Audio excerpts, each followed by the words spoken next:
I came here as a foreigner, and so I didn't grow up. I didn't go to high school with all of these guys. Like, many of them have known each other for a longer time, and I always found it encouraging. I found that people who were more experienced than you invited you into their bands if they could tell that you were working.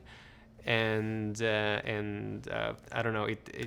I can't say that it's easy, but there's definitely a lot of people out there that if you have talent and you're working hard, like, they'll notice you and they'll be like, yeah, you do it, you keep doing it, and come jam with us.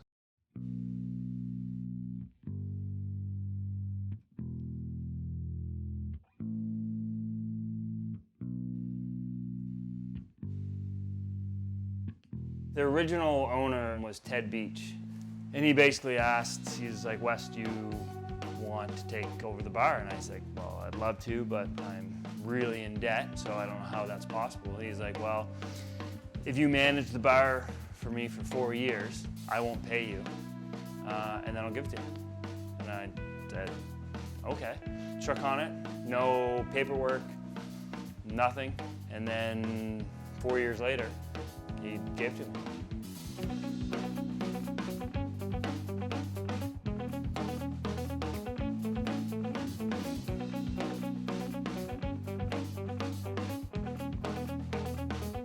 I took over in 06.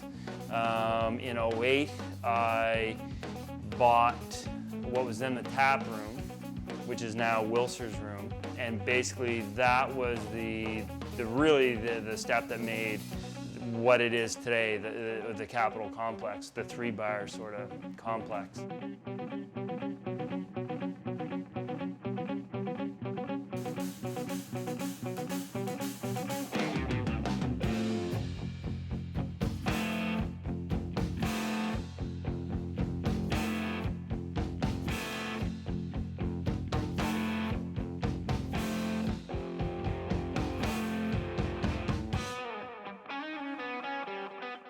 Wes was the manager at the time.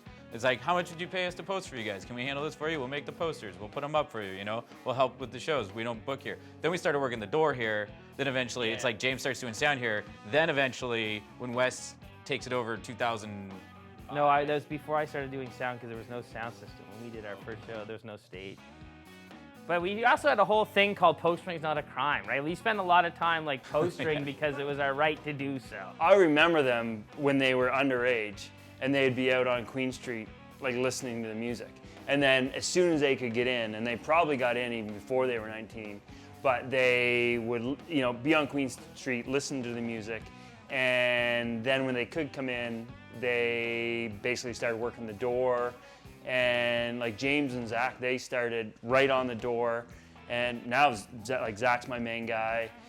James moved on to do Halifax Pop Explosion and worked for Sonic for a while. They really had some of the biggest impact on how this whole complex got structured, really. I mean, we were in it, you know what I mean? We were how do we make money doing this? We talked to the city lawyer about whether or not they prosecute us. The city lawyer was like, they would never, we'll never take it to court. We got hassled one day by the cop, by a police officer saying it's illegal. Explained to the cop what the actual law is in Canada, and he was just like, I don't know, guys. He said, I don't know, guys. They just tell me to tell you this.